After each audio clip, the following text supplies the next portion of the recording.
Gurur Brahma, Gurur Vishnu, Gurur Devo Maheshwaraha, Gurureva Param Brahma, Tasmai Shri Gurave Namaha. Chinmayam Vyapyat Sarvam Trailokyam Sacharacharam Tatpadam Darshitam Yena Tasmai Shri Gurave Namaha. Tvameva Mata Cha Pita Tvameva Tvameva Bandhuscha Sakha Tvameva Tvameva Vedya Dravinam Tvameva Tvameva Sarvam Mama Deva Deva Tvameva Sarvam Mama Deva Deva.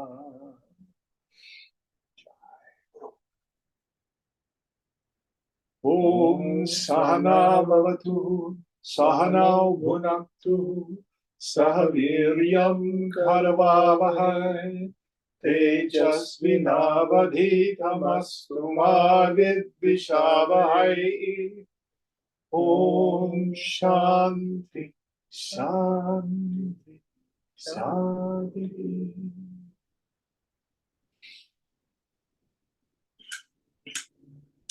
So this evening we begin the 13th chapter, one of the ones that Swamiji taught more than any other. Ch.13, the field and the knower of the field. And of course, we're drawing on this war image. This is the battle of Kurukshetra, the field of battle. And so here what it means is the vyavahara, the transactions, the life that I perceive, plus my own equipment. This, for me, is my field of experience. So let's see what Lord Krishna says about it. Deepa, will you help us out, please? Yeah. Arjunavacha Prakritim Purusham Chaiva Kshetram Kshetragya Mevacha Etadveditumicchami Jnanam Jeyam Cha Keshava. Arjuna said, Prakriti and Purusha, which is matter and spirit, also the Kshetra, the field, and Kshetranya, the knower of the field, knowledge and that which ought to be known. These I wish to learn, O Keshava. So it starts out with a multi-parted question of Arjuna. It's pretty straightforward, but we do need to talk about one part of it. When he talks about Purusha and Prakriti. These are very old terms. In fact, in Rig Veda, we have the Purusha Sukha, one of the oldest hymns in the Vedas. In the Sankhya philosophy, which is where these terms come from, it is dualistic. In the Sankhya philosophy, there's these individual little Purushas, globs of spirit. And because of ignorance, they get tangled up in all this nasty old matter. And that's what causes the poor Purusha to have to reincarnate. So, according to the Sankhya's, you've got to untangle that and free these individual transmigrating souls, these little Purushas, from the entanglement of matter. But Gita uses these terms according to the Vedanta. So the Vedanta thunders, no, you are not an individual soul. That only seems to be you. Real Purusha is Krishna, is Brahman. And we're going to find out that this Prakriti is also Brahman. And so we'll discuss the field and the knower of the field, matter and consciousness, spirit, etc. All right, next verse. Shri Bhagwan Vacha Idam Shariram Kaunteya Kshetramitya Bhidhiyate Etadyo Veditam Prahum Kshetrajna iti Tadvidam. The Blessed Lord said, this body, O Kaunteya, is called the Kshetra or the field, and he who knows it is called the Kshetranya or the knower of the field by those who know them, example by the sages. So here Krishna introduces us to that classic Vedantic meditation, discrimination between the self and the not self, the knower and the known, the noumenon and the phenomena, the seer and the seen. So when he says the sharira, the body, is the field of experience, he doesn't just mean the food tube, the physical body.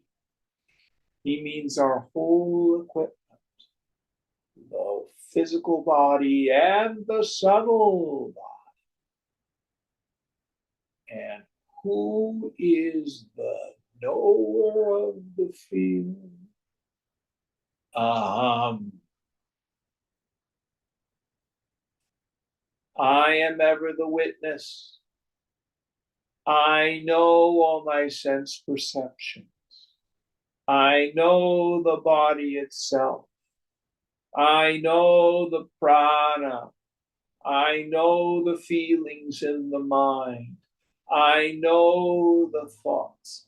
I even know the thickening and thinning, the rising and falling of the karta, the agent, ahankriti, the ego sense. Behind all of that shines the knower of the field, which each of us experiences as aham.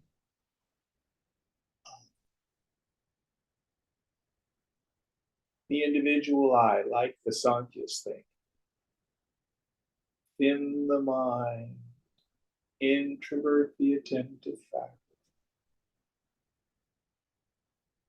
Find what's there is witnessing consciousness.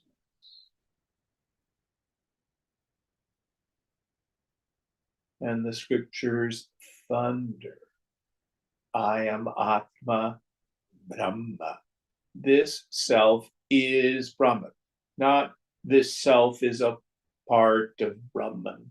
This self is glued on to Brahman. No. You are that Tatvamasi. How do I come to move it from paroksha jnanam, indirect knowledge, to aparoksha jnanam, direct experience? Primary meditation is viveka, discrimination between the self and the not self. And then we endeavor to drop our identification with the not self. Drop our attachments to the not self. This is the discrimination between the field and the knower of the field. Any thoughts on this?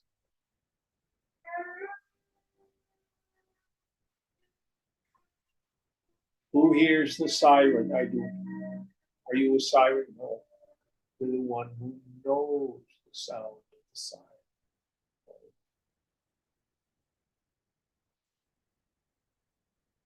Neti, not this. Not this. Next verse. Kshetranya chapi mam vidhi sarva kshetreshu bharata kshetra kshetrajyayor jnanam yataj jnanam matam mama. Know me as the knower of the field in all fields, O Bharata. Knowledge of the field is also of the is knowledge of the field as also of the knowledge of the field is considered by me to be my knowledge. Now you said knowledge of the field twice. Oh, the second one is knower. Sorry. Knowledge of the field as also of the knower of the field is considered by me to be my knowledge. Now, lots implied here. So where you are sitting, look around. You see the room from your viewpoint. You are the knower of the room. My field of perception is different than your field of perception. I am the knower of my body. You are the knower of your body. I am the knower of my feelings. You are the knower of your feelings. They're different. I am the knower of my thoughts. You are the knower of your thoughts. But in a very quiet mind, if you introvert the attentive faculty, and in the space between the thoughts, see if you can intuit, infer, notice the knower itself. Who knows the thoughts and the space between the thoughts? When I do that meditation, there's nothing there, Chidakasha. And when you do that meditation, there's nothing there, just the space of pure awareness, Chidakasha. The bodies are different, the feelings are different, the thoughts are different, the notions of ego are different. But the self in me is not like the self in The self in me is the self.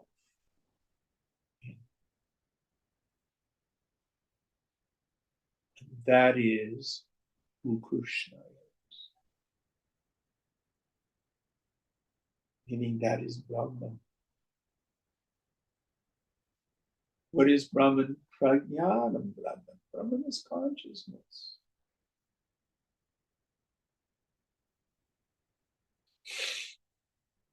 So there's not many little buckets of consciousness running around. One consciousness experienced as the self.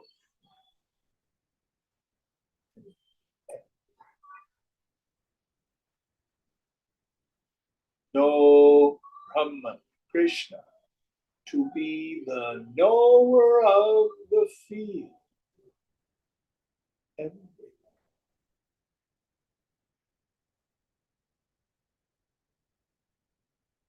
Now, you know the world through what we call the triple factor, the triple T.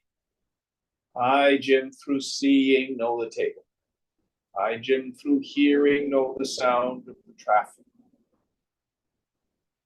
I, through manas, mind, know feelings. I, through buddhi, know forms. But you do not know yourself as an object. Nobody's ever seen the self. It's like trying to see your eyes. But you were not unknown. Are you you? How do you know it? I don't know, I just know it.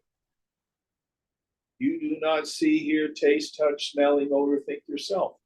Yet you are not unknown.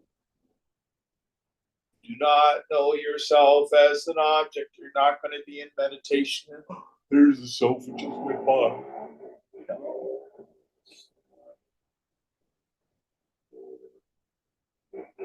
And you are the knower of the field in all fields. How was your day yesterday? Oh, it was pretty crappy. Did you know? Yeah, I knew it. You were there? Yeah.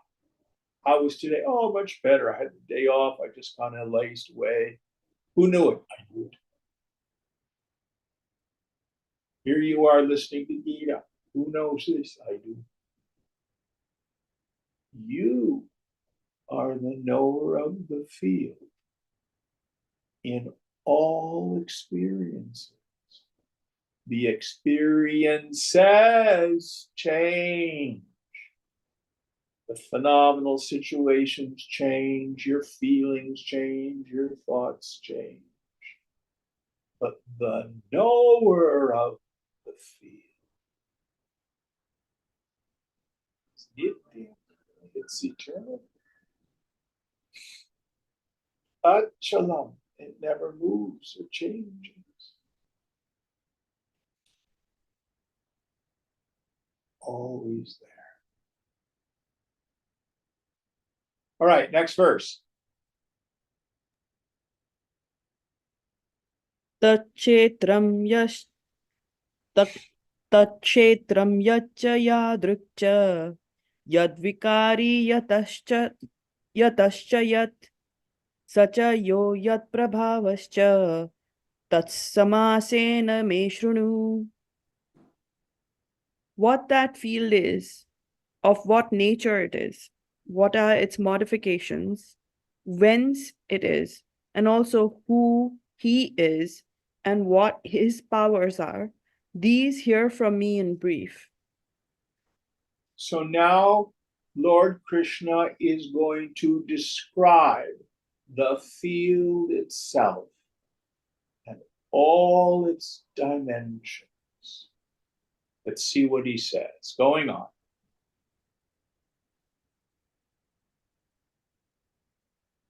ऋषि ऋषिभिर्बहुधा गीतं नन्दोभिर्विधे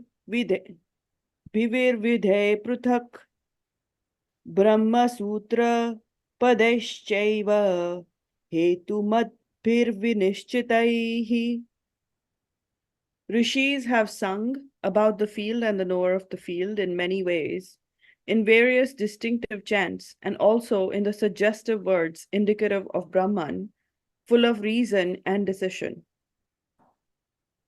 So, what Krishna is going to tell us is also that which the rishis have thundered in the Upanishads. So again, we don't make up our own yoga. Why is this? Because people are essentially the same. In all cultures throughout time, we have a physical nature, we have an emotional life, we have a thought life, we have an ego sense. Culture changes, but that part of us doesn't change. There's no generation of people that don't have feelings. And at the core of our being is the self. And it changes.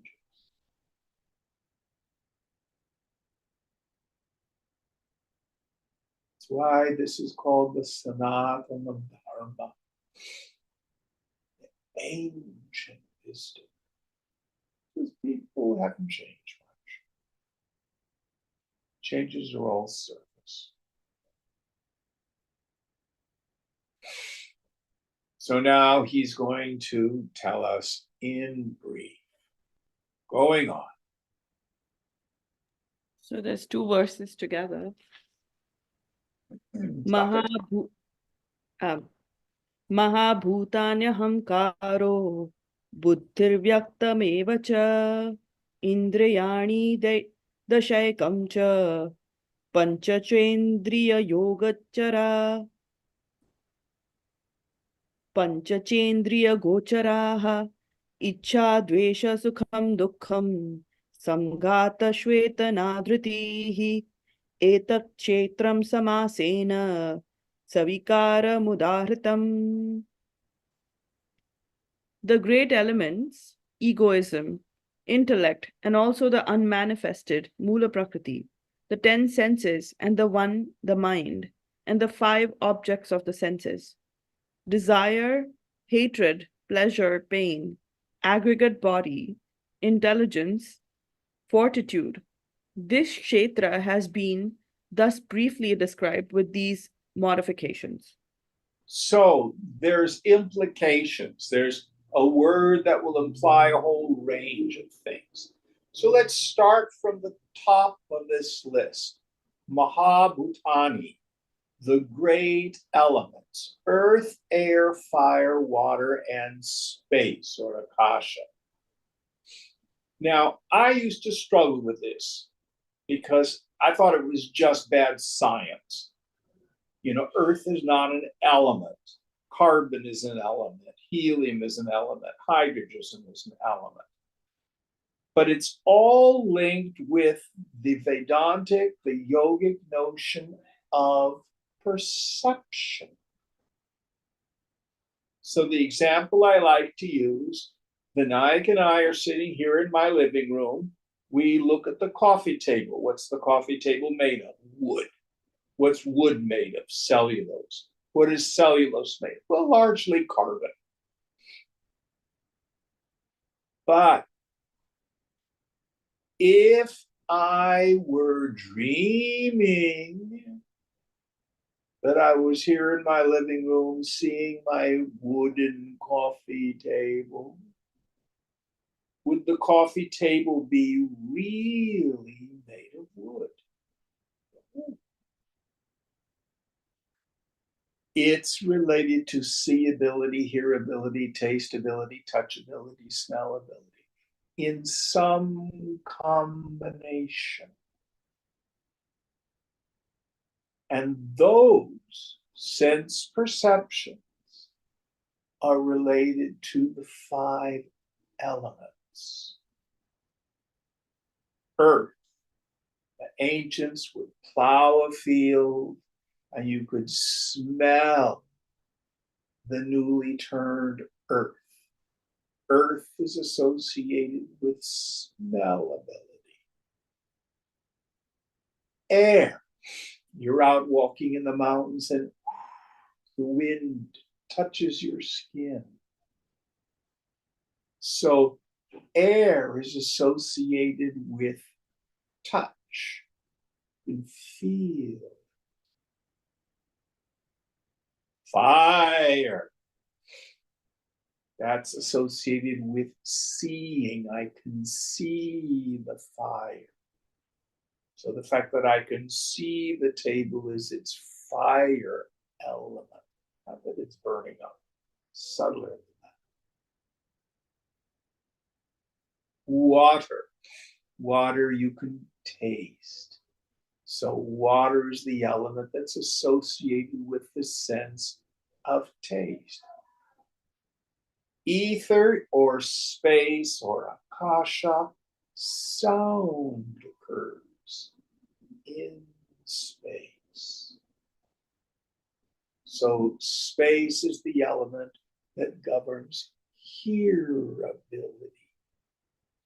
Now these Mahabhutani, these 5 elements, occur in their subtle form on the subtle plane. And then they grossify, meaning they have a denser vibration to form the world of thoughts and feelings, the imaginary world. And then they lower their vibration even further to become the Vishwa, the world of the waking state. So what this all implies is, though it looks like solid matter separate from me, I have the identical experience of the dream state. But upon awakening, I know, no, it wasn't solid matter. It was only the stuff of mind.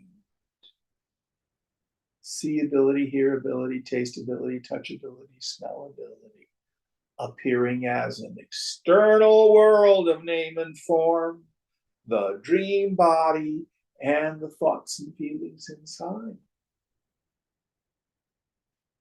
Vedanta thunders. This is no difference. Big difference is the dream at night is inside your own head. The phenomenal world is being dreamed by Ishvara, by the Lord himself. But it is not anything more than the 5 great elements in their 5-fold division and subsequent recombination. It's called the Pancha Karana. They just separate and become grossified. And that's everything we see, hear, taste, touch, smell, etc. So after the Mahabhutani, what's the next idea? Ahamkaro. Yes. So one of the things that's manifested out of these subtle elements is ahankara, usually translated as ego. Ego is a word, I think it was originally coined by Freud. And it's certainly the Latin ego, which means I am. It's the sense of feeling like I'm an individual. But the Sanskrit is more subtle. Ahankara or ahankriti, 2 words together, 2 ideas. Aham, first person pronoun, I. Kara, kriti, comes from the root kri, which means to make or to do. We get words like karma, action. Kriya, present time action. Karana, cause. So ahankara is the kind of vritti, the kinds of thinking that causes this appearance of an individual I.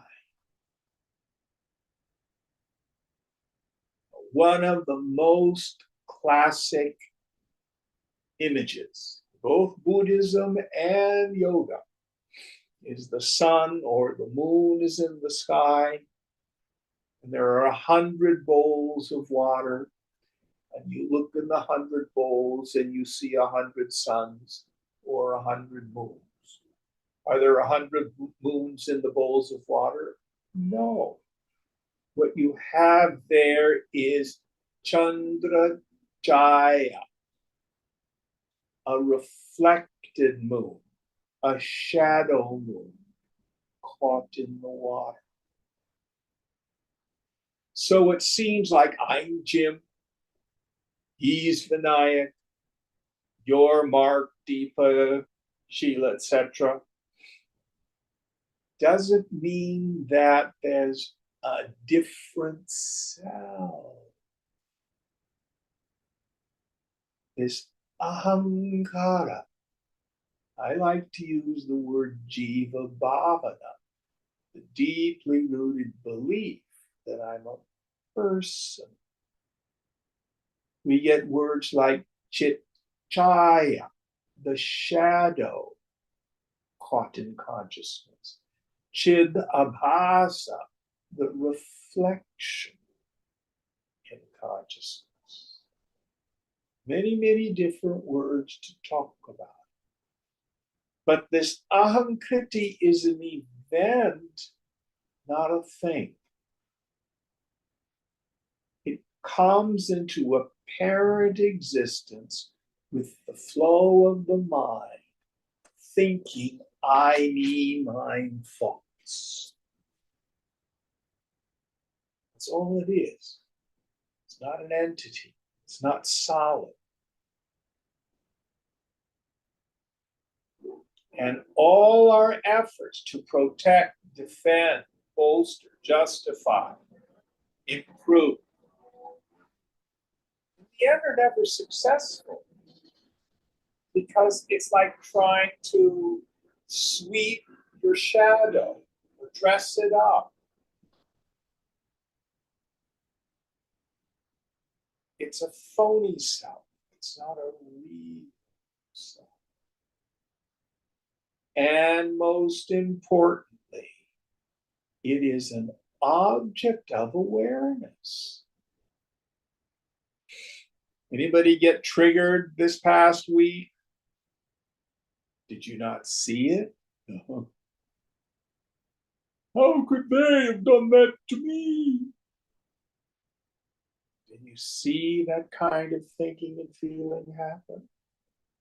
At other times you were free from it. So you see it thicken and thin, and now it goes away altogether. Meditation thins out. Or when you're dancing, or engaged in a work project, or singing at a concert. You're not thinking about I, me, mine, I, me, mine, I, me, mine. That's all there is to ego. And it is Ch.13. It is part of the field. It is made up fundamentally of the Panchabhutani, the 5 elements. It's a kind of thinking and feel. What's the next idea, Deepa? It's intellect or buddhi. Yes. So what is the buddhi? Buddhi is the place where subtle thought happens. So in your head, do the problem 2 + 2. Recite the sentence, Mary had a little lamb. Visualize the strawberry. Remember what you had for lunch. That place is called buddhi. It's called intellect. What it is the awareness of various thoughts. The thoughts going by are not sentient. I know the thoughts.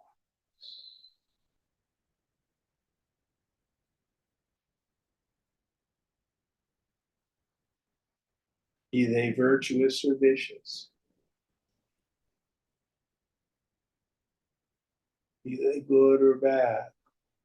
I know. Be they truth or lies. I know them. The thoughts are not self. They are field, not knower of the field. Next idea. Avyakta mevacha. So the unmanifest, Mula Prakriti. So mula means root, the root of all matter. For you and me personally, this means my bundle of vasanas, which I experience in the state of deep sleep. It's called avyaktaha because all those tendencies, all those vasanas are there in a potential form, but they're not manifested.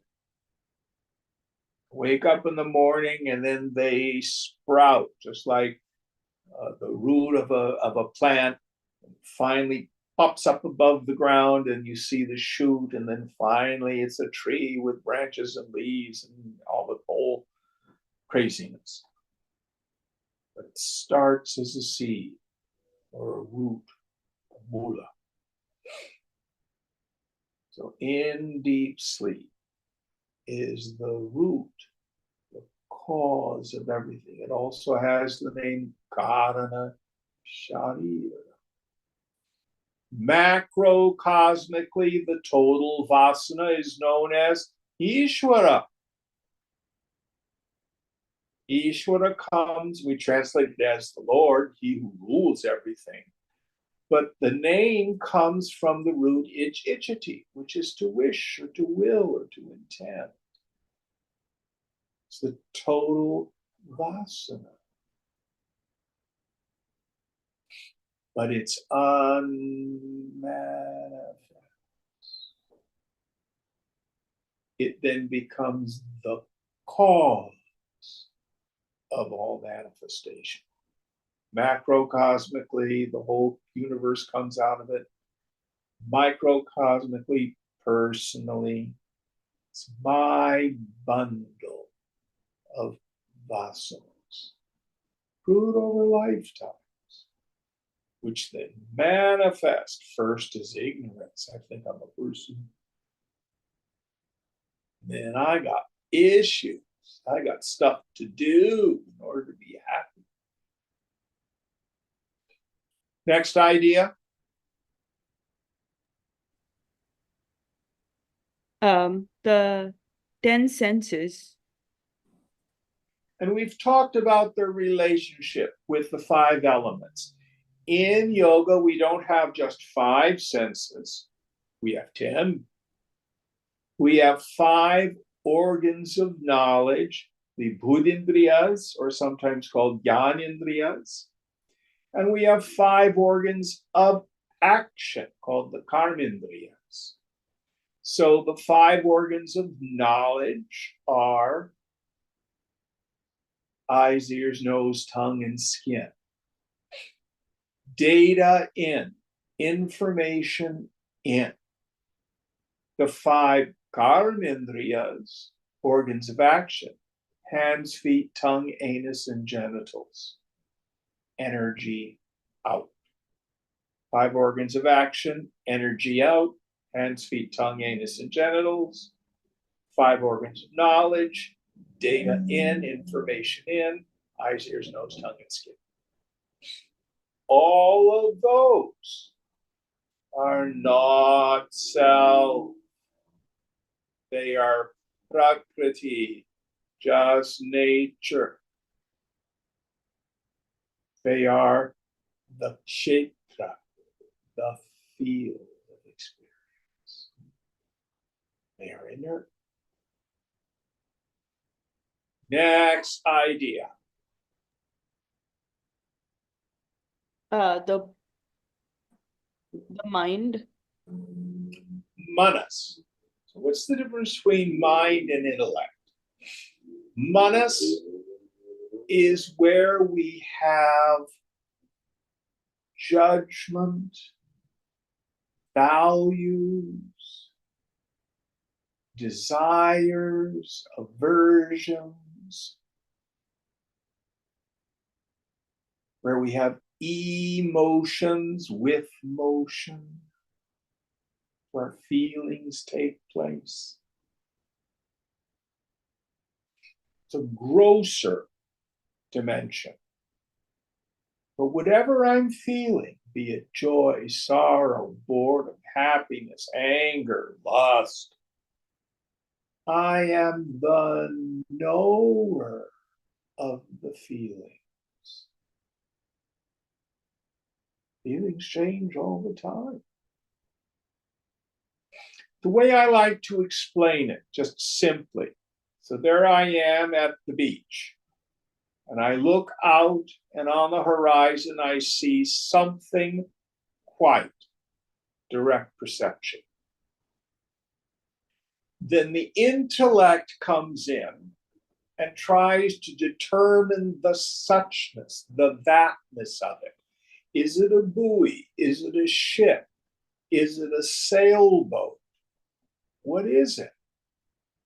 Then finally I figure it out, the intellect. Oh, it's a sailboat. I can see it. Oh, it looks like it's about a 32-foot sloop. Oh, it looks so beautiful. Then mind comes in. It's beautiful. Oh, I'd love to be sailing on a boat like that. Oh, it would be so cool. It reminds me of when I used to go sailing with my dad. Oh, I bet they're having so much fun. Yada, yada, yada, yada. The mind starts to create this story. And then there's affect, there's feeling attached to the perception. So that's our process in the world all the time. Now, the scriptures say the mind is the world and the world is the mind. A lot of ways to interpret that. But one of the most basic is my projections of good and bad, right and wrong, fair, not fair, beautiful, ugly, virtuous, not virtuous. That creates my world. Ishvara manifests the world, and it basically just is. But then my mind superimposes value judgment upon it.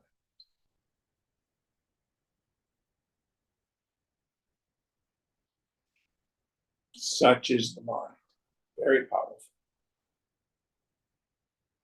Next idea. The objects of the senses. Yes. This is a very interesting point. We actually never contact the objects of the senses. I'm looking at the coffee table and I see the bowl on the coffee table. Well, am I actually seeing the bowl? No. Light is striking the bowl and it's reflected at various, what are they called? The different colors, the vibrations, wavelengths, different wavelengths. And then the light goes into my eyes, and then it's turned upside down by the lenses. We actually see the world upside down. And that image strikes the retina, And then the brain receives electric impulses, turns the image right side up, and figures it all out. The same with all the senses. So, Vinayak, what color is the glass? Red. I say it's red too, but I have no idea whether or not your experience of red is the same as mine. We just agree, we call what that wavelength is red. No idea what you're experiencing. You have no idea what I'm experiencing. Not really.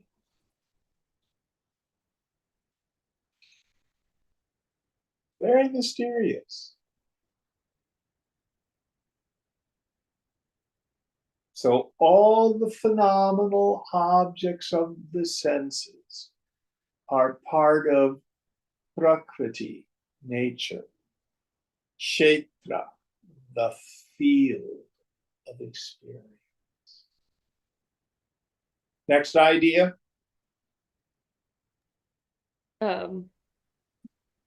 There's a couple dual, so desire, hatred, pleasure, pain. Yes, the various phenomena that occurs in the mind and the intellect. And here, what Krishna wants to identify is that it's both what I would call virtuous and vicious, good and bad, moral, immoral, just, unjust. It's not just my negative feelings or my positive feelings. It's the entire range.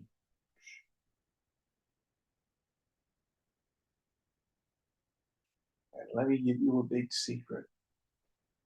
The mind prefers the familiar. It will frequently prefer the familiar to the good, which can be problematic. What is something I determine as good, pleasurable, desirable? Simply a conducive environment based on the past. That's all it is. It's mechanical. It's very mindless in the end. And the same thing with aversion. Because of the force of the past, I've determined that's not pleasurable. It's just a reaction to conducive or non-conducive environments. That's all it ever is. We dress it all up with truth, beauty, this is right. All that happens is, according to the force in my past, if the situation is conducive, I like it, I like it, I like it. And if the situation is non-conducive, I don't like it, I don't like it. Watch your mind. Notice its reaction to the world. Step back. It's just the field of experience. Gross and subtle. Now you. Next idea.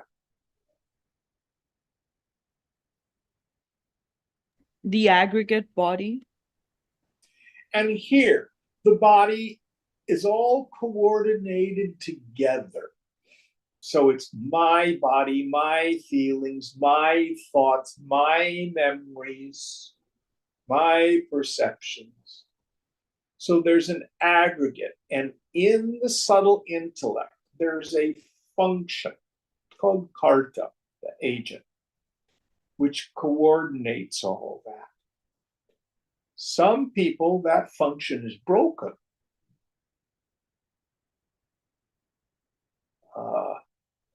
Or if you're a drunk and you have a blackout, the karta goes offline. You wake up the next day and says, how could you have done that? I didn't do it. I You're in a blackout. What? That whole agent was suppressed. Or some people have multiple personalities.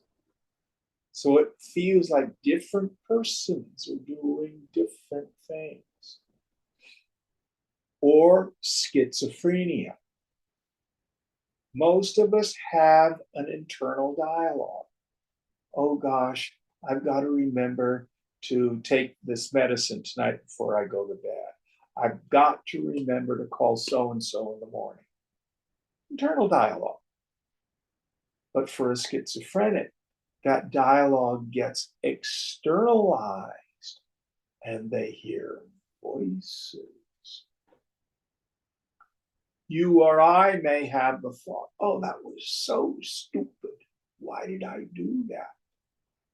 But for the schizophrenic, this is God. You're a bad person. You should go kill people. And that karta is broken. So it's a function that coordinates the aggregate of experience, perception, memory, and gives rise to this feeling I am a person. Meaning I am my body, body plus a personality. Good, bad, I'm smart, I'm slow, I'm tragic, successful.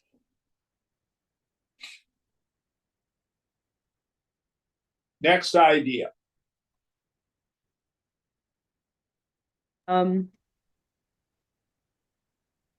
Intelligence. Yes. And what's the Sanskrit there? Can you remember it? Sure. It's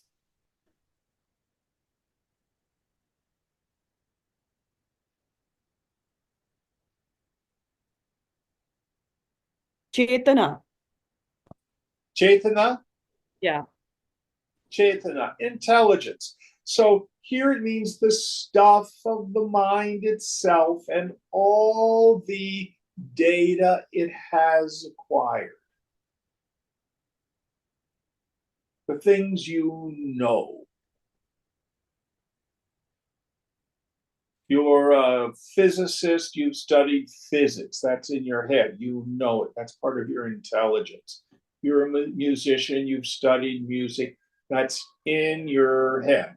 You know all that. If you're a dancer, etc. This is the storehouse of our memories, insights, experiences. And in that Chaitana, we also can have deep intuitive insights. I was talking with a friend who's, keen on physics. We were talking about how Einstein would get these flashes of insight about the nature of the universe. And then the mathematics came later.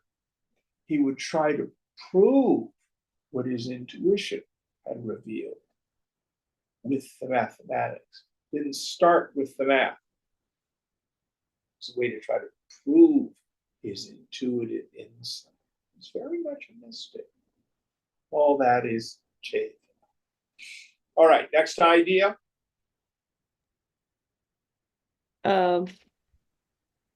Fortitude. Yes. So the strength that we have to do what we do, another power that we have in our psyche and in our body.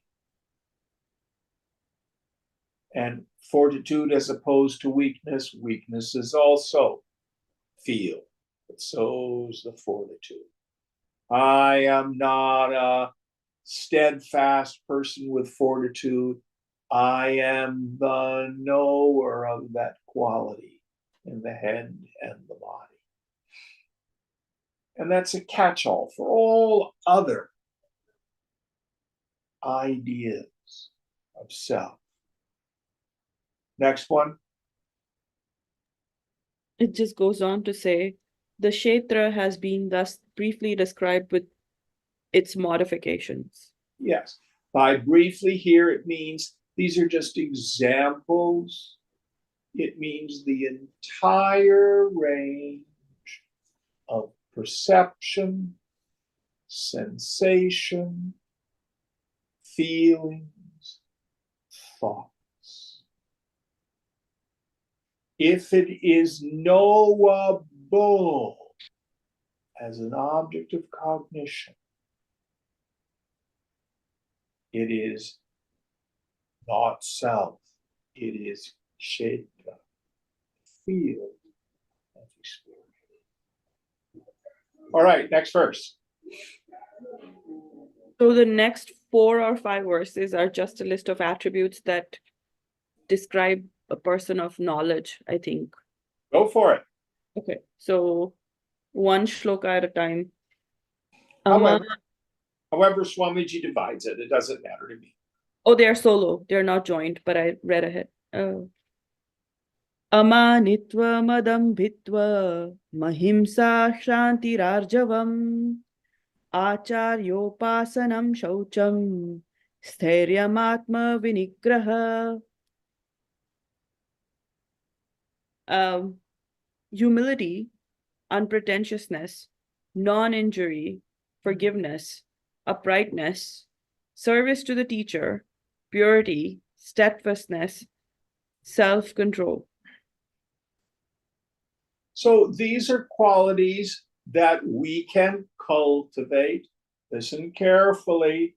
While it is valuable to cultivate them because it helps purify the equipment, they are still kshetra. Doesn't mean not to do them, but to see them for what they are. Listen very carefully. In the beginning of our practice, by all means, take up the yamas and niyamas. Take up the qualifications of a fit student. Purify the head and the heart and your behavior. But this in itself is not the practice that's put forward in this chapter. In the end, stay with the practice if it is an object of cognition, gross or subtle. If it occurs in the phenomenal world or the interior world of the subtle. If it is in time and space, if it's in the waking dream or deep sleep state, and most importantly, if it's something knowable as an object of cognition that is not self. And what ego wants to do is say, I am getting more kind. I am getting more generous. I am getting more loving. By all means, work on this stuff. But that is not ultimately the path to freedom. In the end, it's not about superimposing what I call being a goody-goody on your ulcerated mind. It's about authenticity. That doesn't mean behave badly, but be willing to see what comes bubbling up out of the unconscious. The anger, the lust, the fear, the desire for revenge, the ambition. See it come up and you notice it. Oh, look at that. All of it is not self. And here, humility, generosity, all these good qualities arise. And that's also in the end not self.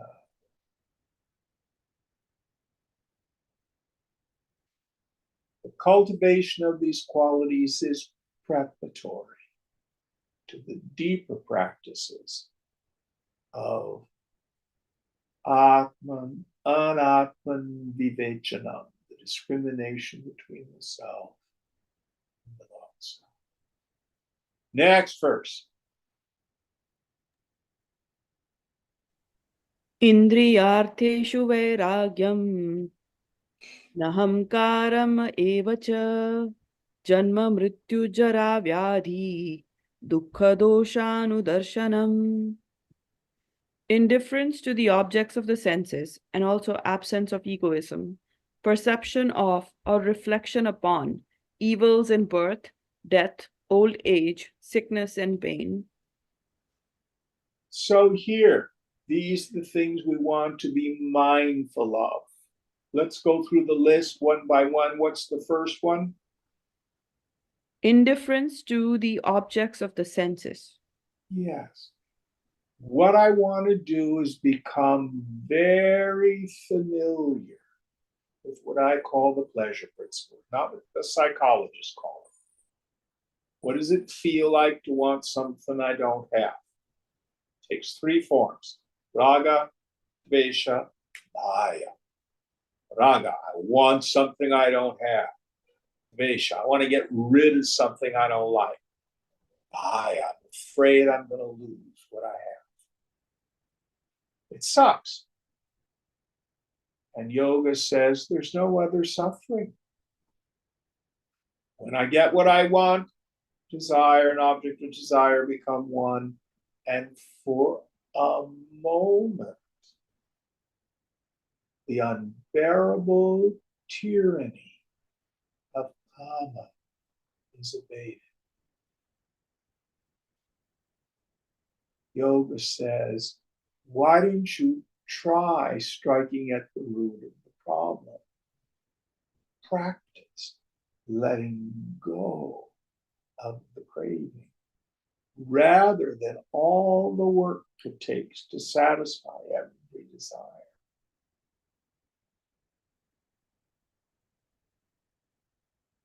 It's like the person who's hitting themselves on the head with the hammer. That's our longing, that's our desiring, that's our jonesing. Why are you hitting yourself on the head with a hammer? Because it feels so good when I stop. I want this, I want that, I want this, I got what I wanted. Oh, but now I got to start up again. Another desire. Pay attention to your own ananda. Own it. When you satisfy a desire, pay attention to what it does to your mind. Happiness always tastes the same. It will vary in intensity, it will vary in duration, and we get confused by the diversity of sensory experience. But the mental state of satisfaction, it's not in the object, it's a taste of yourself. You just use the object to induce the state of desirelessness. Don't believe me? Test it.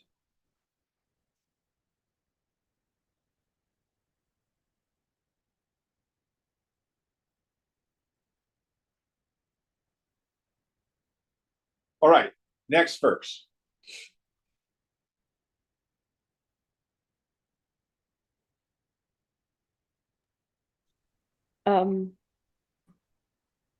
Asaktiranabhishwanga putradara grihadishu nityam cha samachittatva mishtanishtopapatishu. Non-attachment, non-identification of self with son, wife, home, and the rest, and constant even-mindedness on the attainment of the desirable and the undesirable.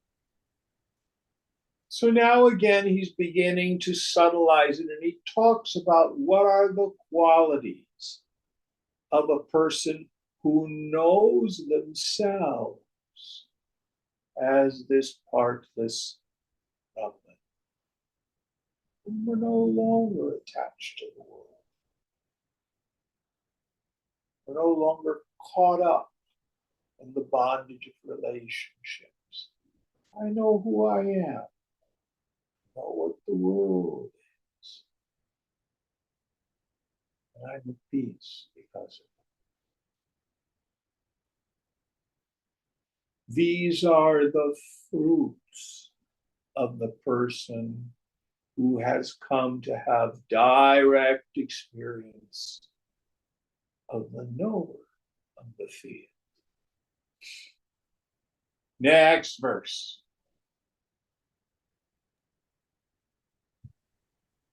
Mayi chananya yogena bhaktiravyabicharini viviktadesha sevitva maratirjana samsadi. Unswerving devotion unto me by the yoga of non-separation, resorting to solitary places, distaste for the society of men. So again, these can be seen as the qualities of the perfected person, but they can also be seen as practices that you and I can engage in. So let's take a look at these. They're a little bit on the subtle side. So the first idea, Unswerving devotion unto me by the yoga of non-separation. so hanging with the practice, koham, who am I? When a feeling or a reaction occurs, to whom did this occur? To me, who am I? Remember, I'm not the mind, I'm not the feeling, I'm not a thought, a witnessing consciousness. Always staying conscious. I'm never separated from the side. Next idea. Resorting to solitary places. Yes. So that doesn't mean you have to leave society and live in a cave.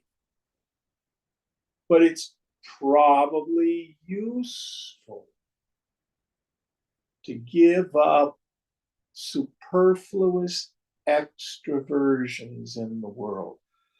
I was working with someone this morning, and he's a practicing Buddhist. And he's gotten a new job.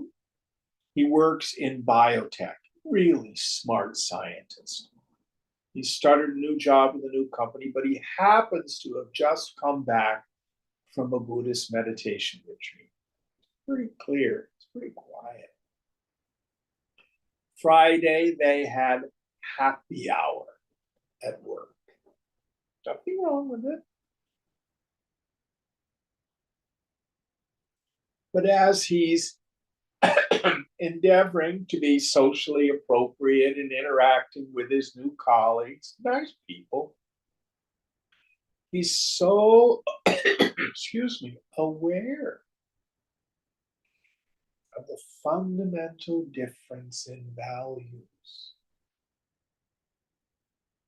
When your mind is quiet, you could literally see what other people's minds are doing and have great compassion for it. But you can also have the idea, you know, as Krishna says in the second chapter, what is day to the yogi is night to others. What is day to others is night to the yogi. We have a different playground. And that's okay. Next idea.